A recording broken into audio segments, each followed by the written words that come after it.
I'm Chaz Klimczak. You're watching Klimczak's Killer Collection, and we're coming at you all this month from the Mahoning Drive-In in beautiful Pennsylvania. This month, we're shining the spotlight on camping horror and the Mahoning Drive-In. Stick around after the review for a sneak peek at a summer full of horror awesomeness as we explore the Mahoning Drive-In in Lehighton, Pennsylvania. The Mahoning Drive-In has partnered with Exhumed Films to bring you a summer full of retro horror film festivals. First, let's head to the theater for our review. Look at these prices. It's like we're in the 70s. Get out here, people. Get out here, Pennsylvania.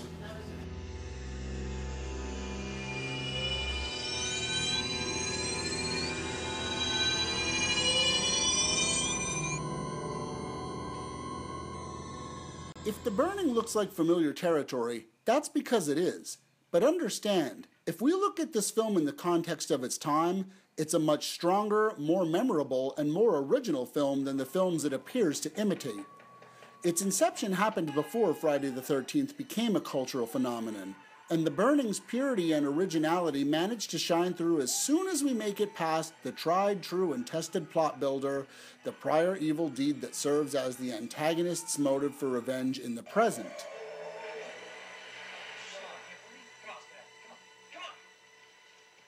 The Burning boasts some heavyweight names.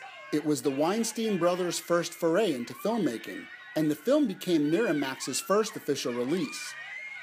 Master effects man Tom Savini provided the gruesome effects, and the cast boasts names like Jason Alexander, Fisher Stevens, and Holly Hunter. She's the blur in the blue shirt. You're crazy, man. That's a no sale. Hey, I'm by divine right. Hey, divineness, that's prime me. You ain't mine. The Burning also features B actress Carrick Glenn, whose filmography is tiny, but includes another minor slasher classic, Girls' Night Out. Hey, Sal, you want to go for a swim with me? No way. I don't want to get my hair wet. All right, guys, I got him in my range. Hey, Dave, are you sure you want me to go through with this? The Burning works as a horror film because the humor that counterbalances the content is not forced. The natural delivery successfully sells the summer camp setting, and these seem like real kids having a real good time until something really bad happens. The Burning is most famous for what has become known as one of Tom Savini's signature effects, the raft scene. This scene was cut to pieces for theatrical release both by the MPAA and the British Board of Censors. The Burning is also a title associated with the British Video Nasties controversy. This scene has since been restored on both sides of the pond.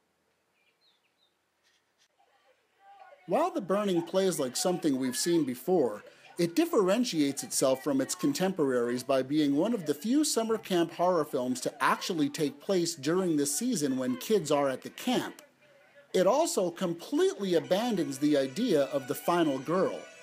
In this film, two men face off against the killer in the climax scene. Overall, The Burning heats it up to about 3.5 slashes out of 5. I would consider The Burning essential viewing for top-tier slasher completists. Casual viewers will also enjoy The Burning for its star power and its familiarity. This is textbook stuff, and I mean that in the most positive way possible. If you have not yet experienced The Burning, it's time to light it up, kids. The Burning also stars Brian Matthews, Leah Ayres, and Ned Eisenberg. It was directed by famous British rock documentarian Tony Malum. The screenplay was co-written by Bob Weinstein, and Harvey served as a producer.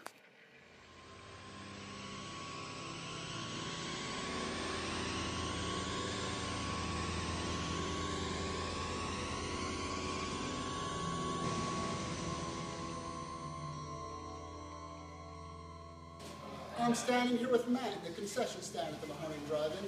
How did you get involved with the drive-in, Matt? At the time, a year ago, there was a lot of bridge construction on 443. Traffic was all backed up going over to the expressway. So, well, I didn't know what I would find on the scene. route, and I passed that giant martini. First thing through my head was, oh cool, an abandoned drive-in, never heard of it. So I looked at the show times and realized it was playing first run films. And that night I actually went up with a friend of mine. I met Jeff, talked to Jeff, hooked him up with Virgil. We all started talking, and here I am a year later. You know, I do mainly promotions for them. I manage their social media. I updated the Facebook. I started a Twitter account for them. I started a website for them. And from there, things have been that slow build, that kind of rebuild with awareness, because a lot of people had thought them already closed. You lost a lot of traffic. In fact, right now, Google still says we're permanently closed. I thought the driving was so it's been just a slow build, kind of restoring the traffic to the Mahoning. The Mahoning itself is in great shape, just it needs a lot of work and a lot of love. And that's everybody here is a volunteer. Everybody here is sacrificing their time and money to help kind of foster this experience. It's the Mahoning Drive. It's unlike anything else.